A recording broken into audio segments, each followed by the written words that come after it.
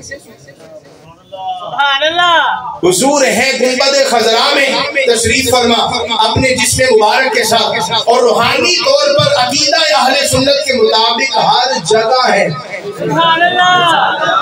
جسم اقدس کے ساتھ گنبد خضرا میں ہے، اپنی روح اور اپنے فیض کے ساتھ ہر جگہ پر ہے۔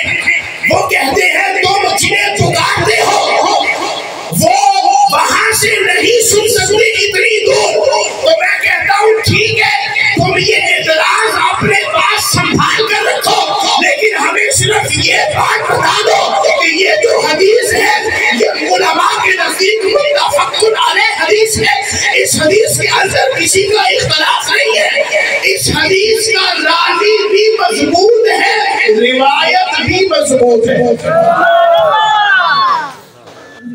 راوی بھی مضبوط، اور کہتے ہیں بخاری میں دکھاؤ، کیا دکھاؤ؟ سنیے اب دیکھ کے جائیے گا نا۔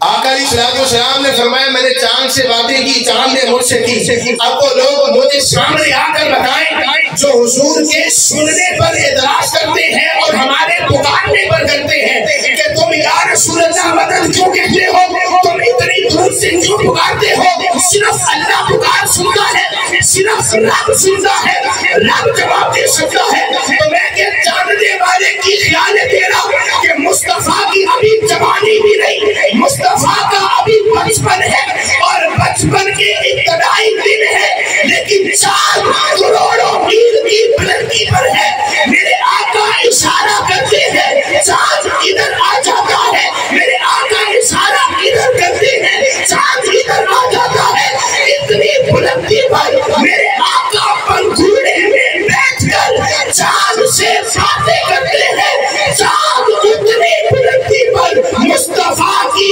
آواز سن بھی لیتا ہے، جواب بھی دے دیتا ہے۔ سبحان اللہ، تکبیر، نعرہ رسالت، عظمت و شان مصطفیٰ، عظمت و شان مصطفیٰ، تاجدار ختم نبوت، علماء اہل سنت۔ وانڈ نہیں ہو رہی بندے کو، کہتے جی وانڈ نہیں، کیوں جی زہر صاحب وانڈ ہوئی کہ نہ ہوئی؟ اور وانڈ ہے کہ نہیں؟ اس کو کوئی رد کر کے دکھائے کہ حضور اتنی بلندی پر چاند سے بات کر رہے ہیں، چاند سن بھی رہا ہے، چاند دیکھ بھی رہا ہے۔ مجھے یہ بتائیں چاند کی آنکھیں ہیں؟ کیوں نہیں؟ آپ بتائیں۔ چاند کی آنکھیں نہیں ہیں، کان ہے سننے کے لیے، نہ آنکھیں ہیں نہ کان ہیں، تو کیا خیال ہے چاند نے کیسے دیکھا ہوگا اور کیسے سنا ہوگا؟ کیا آپ اس کے اندر چاند کا کمال سمجھتے ہیں کہ اتنی بلندی پر چاند نے سن لیا اور مصطفیٰ کا اشارہ دیکھ لیا؟ ارے نانا، کوئی اس وہم و گمان میں نہ رہے کہ یہ چاند کا کمال تھا کہ اتنی بلندی پر چاند نے مصطفیٰ کا اشارہ دیکھ لیا، مصطفیٰ کی گفتگو سن لی۔ میرا ایمان یہ ہے کہ مصطفیٰ نے جب چاند پر اپنی نگاہ نبوت ڈالی ہوگی تو چاند کو دیکھنا بھی آ گیا ہوگا، سننا بھی آ گیا ہوگا۔